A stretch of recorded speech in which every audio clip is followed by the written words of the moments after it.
মুফতি ফজলুল আমিন রাহমাতুল্লাহ আলাইহি যারা তার চেতনাকে নিস্তব্ধ করার জন্য তাইত করেছে, শুনে রাখো মুফতি ফজলুল আমিন রাহমাতুল্লাহ শুধুমাত্র সাদা পেজে কালো কালি দিয়ে লেখা নাম নয়। মুফতি ফজলুল হক একটি চেতনা, একটি আন্দোলন, একটি বিপ্লব। মুফতি ফজলুল আমিন রাহমাতুল্লাহ যিনি আমিনের সৈয়দ হযরত হাফিজ হুজুর রাহমাতুল্লাহ আলাইহি হাতে করে সৈনিক মুফতি ফজলুল আমিন রাহমাতুল্লাহ আলাইহি যিনি 1981 সালে তাওবার আন্দোলনে সবচেয়ে বড় সিপাহী বিপ্লব পালন করেছিলেন মুফতি ফজলুল আমিন রাহমাতুল্লাহ আলাইহি যিনি 1983 সালে বাবরি মসজিদে যখন শহীদ করা হয় ঢাকা থেকে লং মার্চ করেছিলেন মুফতি ফজলুল আমিন রাহমাতুল্লাহ আলাইহি যিনি 1994 সালে এই তসলিমার বিরুদ্ধে আন্দোলন করেছিলেন, যার পরিপ্রেক্ষিতে আরো তসলিমা নাসরিন এই বাংলাদেশের আসল দুঃসাহস পাই না। মুফতি ফজলুল আমিন রাহমাতুল্লাহ যিনি 2000 বাংলাদেশের সুপ্রিম কোর্ট থেকে যখন ফতোয়ার বিরুদ্ধে রায় এসেছিল মুফতি ফজলুল আমিন রাহমাতুল্লাহ প্রতিবাদ করেছিলেন, প্রতিবাদ করে তুলেছিলেন। মুফতি ফজলুল আমিন রাহমাতুল্লাহ যিনি 2007 সালে এদেশে যখন কোরআন সুন্নাহর বিরুদ্ধে রাজনীতি প্রয়োগ করা হয় মুফতি ফজলুল আমিন রাহমাতুল্লাহ আওয়াজ তুলেছেন। মুফতি ফজলুল আমিন রাহমাতুল্লাহ তিনি জিয়ার ছাত্র হচ্ছে আমাদের চক্কসলাম মুসলমানরা যখন আবিসিনে হিজরত করলেন সাহাবা হযরত জাফর ইবনে আবু তালিব রাদিয়াল্লাহু তাআলা আনহু যখন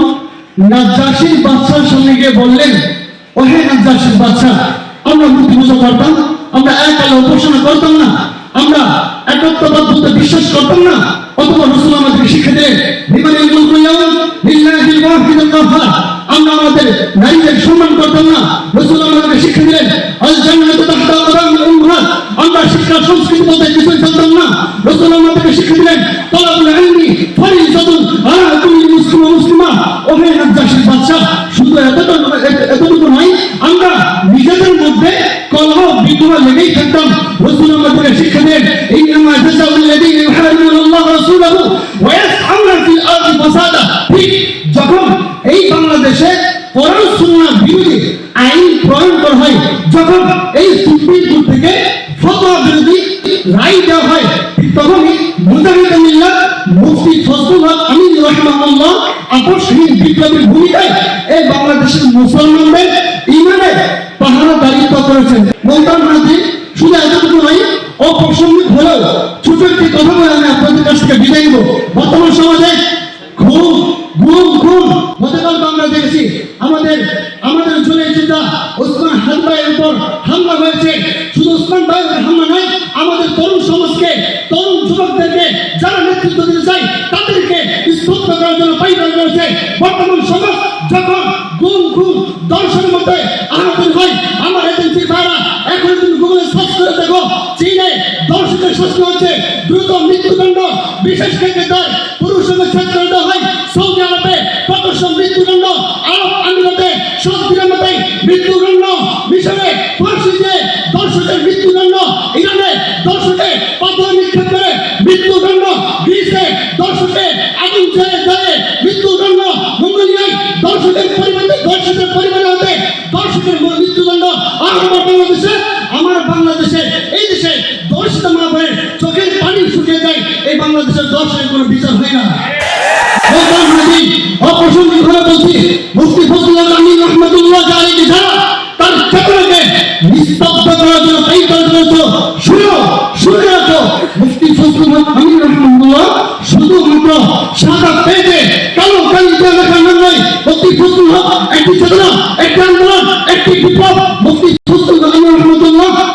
যিনি আমিনের সৈয়দ হযরত হাফিজ হুজুর রাহমাতুল্লাহ আলাইহি হাতে করে সৈনিক মুফতি ফজলুল আমিন রাহমাতুল্লাহ আলাইহি যিনি 1981 সালে তাওবার আন্দোলনে সবচেয়ে বড় সিপাহী বিপ্লব পালন করেছিলেন মুফতি ফজলুল আমিন রাহমাতুল্লাহ আলাইহি যিনি 1983 সালে বাবরি মসজিদে যখন শহীদ করা হয় ঢাকা থেকে লং মার্চ করেছিলেন মুফতি ফজলুল আমিন রাহমাতুল্লাহ আলাইহি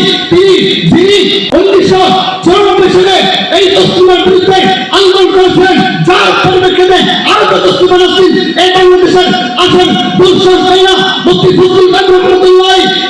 যিনি 2000 বাংলাদেশের সুপ্রিম কোর্ট থেকে যখন ফতোয়ার বিরুদ্ধে রায় এসেছিল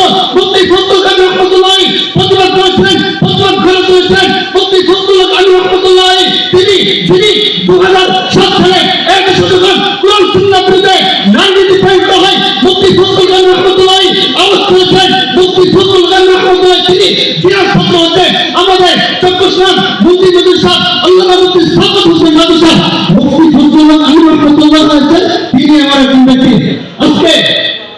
আজকে যারা মনে করছো মুফতি ফজলুল্লাহ রহমাতুল্লাহ আলী বেঁচে নাই আমরা কোন সুন্নাতের দান করবো মুফতি ফজলুল্লাহ রহমাতুল্লাহ আলী নাই এই খন্ড মির্জা গোলাম মোহাম্মদ কাদিয়ানী হত্যা আমাদের সিংহাসনের উপর আগে থেকে আমি লালবাগ জান্নাত নেতৃত্ব হয়ে বলছি প্রতিনিধি হয়ে বলছি তোমরা যেই জায়গায় আছো মুফতি ফজলুল্লাহ রহমাতুল্লাহ আলী বেঁচে নাই হ্যাঁ তার সাথে সৈনিক মুফতি সাকাত হোসেন নদী আমাদের মধ্যে উপস্থিত হয়েছেন তিনি যদি থাকতেন কোরআন সুন্নাহর বিরুদ্ধে কখনোই যদি আওয়াজ হয় আল্লামা মুফতি সাকাত হোসেন নদী যদি থাকতেন কে কি করবে জানি না বুঝি না বুঝবার চেষ্টা আমরা করতে চাই না লালবাগ জামিয়ার এমন এক দলের সৃষ্টি হবে যেই দলের প্রমাণ করা সত্যি গোটা বাংলাদেশে কেউ থাকবে না